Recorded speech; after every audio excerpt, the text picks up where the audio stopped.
अस्सलाम वालेकुम रहमतुल्लाह। मैं साइम मुस्तफ़ा आप लोगों से यहाँ से मुखातिब बिल्कुल मुख्तसरन अपनी बात रखना चाहूँगा। देखिए, कल एक मूवी यहाँ पे रिलीज़ हुई है कश्मीर फाइल्स के नाम पे, जिसपे दिखाया गया है कि कश्मीरी पंडित भाई जो यहाँ पे रहते थे कश्मीर में, किस तरीके से वो यहाँ से निकले थे 90s में, जो हालात हुए थे, किस तरीके से वो अपने घर से बेघर हुए थे।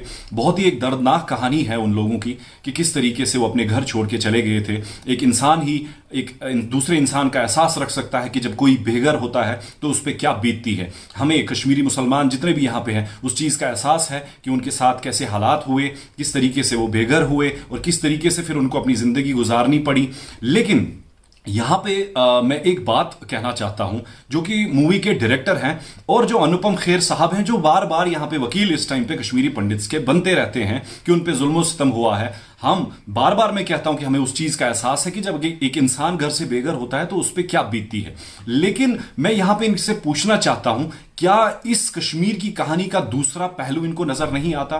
क्या जो ये सिक्के के दूसरा पहलू है सिक्के का, क्या वो आप लोगों को नजर नहीं आता? क्या ये आप लोगों को नजर नहीं आता कि ये जो हालात रहे हैं 90 से लेके अभी तक, क्या इसमें सिर्फ एक कश्मीरी पंडित ही के साथ जुल्म सितम हुआ है? क्या यहां पे जो कश्मीरी मुसलमान हैं उन पे हालात जो गुजरे हैं, 1.5 लाख नौजवान, 1.5 लाख कश्मीरी कश्मीर का नजराना जो पेश कर चुका है, वो इन हालात की वजह से पेश कर चुका है। यहां पे जो औरतें बेवा हुई है वो इन हालात की वजह से हुई है। यहां पे जो बच्चे यतीम हुए हैं वो इन हालात की वजह से यतीम हुए हैं। और इस टाइम पे मैं फिर से आपको कहता हूं, हमें कश्मीरी पंडित भाइयों का वो एहसास है, लेकिन क्या आप लोगों को इस चीज का एहसास है कि कश्मीरी मुसलमान किस तरीके से इन 30 सालों में अपनी जिंदगी जिया है, किस तरीके से हमने इन हालात का मुकाबला किया है, किस तरीके से जुल्म सितम हम पे यहां पे हुए हैं? आप यहां पे हमें बताइए। अनुपम खेर साहब जो बार बार यहां पे वकील इस टाइम पे बनते हैं कश्मीरी पंडित भाइयों के, मुझे बताइए तब आप कहां थे जब कश्मीरी पंडित भाई यहां से जम्मू चले गए थे?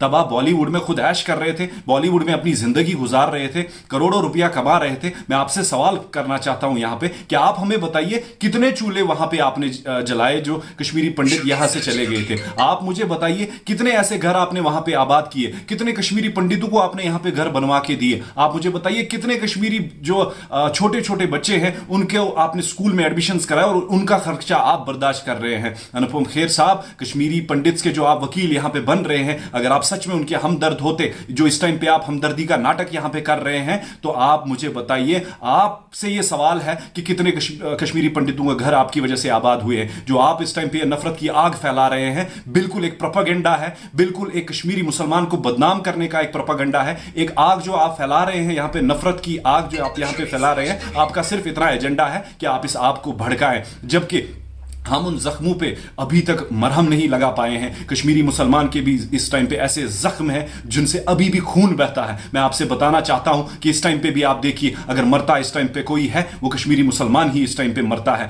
अभी भी फिर से एक बात कहना चाहूंगा, उन लोगों का दर्द हम भी महसूस करते हैं, लेकिन हमारा दर्द भी कम से कम आप लोग महसूस करें। हमारे भी छोटे छोटे नौजवान यहां पे मारे जाते हैं, हमारे भी यहां पे ऐसे हालात कश्मीर में रहते हैं जो पता नहीं चलता। शाम को न्यूज आ जाती है अननोन गनमैन, हम भी सवाल पूछते हैं आखिर ये अननोन गनमैन कौन है? मरता यहां से कश्मीरी भी है। अगर कश्मीरी पंडित्स के साथ यहां पे जुल्म सितम हुआ है, लेकिन कश्मीर जो मुसलमान है उनके घर भी आबाद नहीं हुए हैं। अगर यहां पे इन हालात जो कश्मीर के हालात रहे हैं, अगर आप कहते हैं कि कश्मीरी पंडित बेघर हुए हैं, हमें उस चीज का एहसास है, लेकिन हमारे पास भी रहा तो क्या रहा? सिर्फ हमारे पास मकान रह गए हैं और कुछ भी नहीं। हमारे घर भी आबाद नहीं हुए हैं। उसके बाद हमारे घरों में भी लाशें देखी है हमने भी, हर गली में, कश्मीर की हर गली में हमने भी खून देखा है। मैं यहां पे सेंसर बोर्ड से ये अपील करता हूं, गुजारिश करता हूं इस चीज की, और हर किसी यहां पे जितने सारे ये वीडियो देख रहे हैं उनसे गुजारिश करता हूं कि यहां पे जो कि सेंट्रल गवर्नमेंट है उनसे आप लोग अपील करें। मैं भी यहां पे अपनी अपील रखता हूं कि इस फिल्म को बैन कर दिया जाए। और दूसरी बात, यहां पे जो ये एलजी एडमिनिस्ट्रेशन है उनसे भी मैं अपील करता हूं कि इस फिल्म को जल्द से जल्द बैन कर दिया जाए। हर किसी कोने में आपने बहुत कोशिश की कि बहुत सारे सेलिब्रिटीज यहां पे इस चीज को प्रमोट करें। मैं आपको एक मिसाल दे देता हूं, कपिल शर्मा शो में जब आपने चाहा था, देखिए वो एक फैमिली शो है, वो एक कॉमेडी शो है जहां पे इंसान बैठता है, देखता है, अपनी गम दफाई करता है यहां पे, लेकिन आप चाहते थे कि वहां पे भी ये नफरत की आग भड़के। लेकिन अफसोस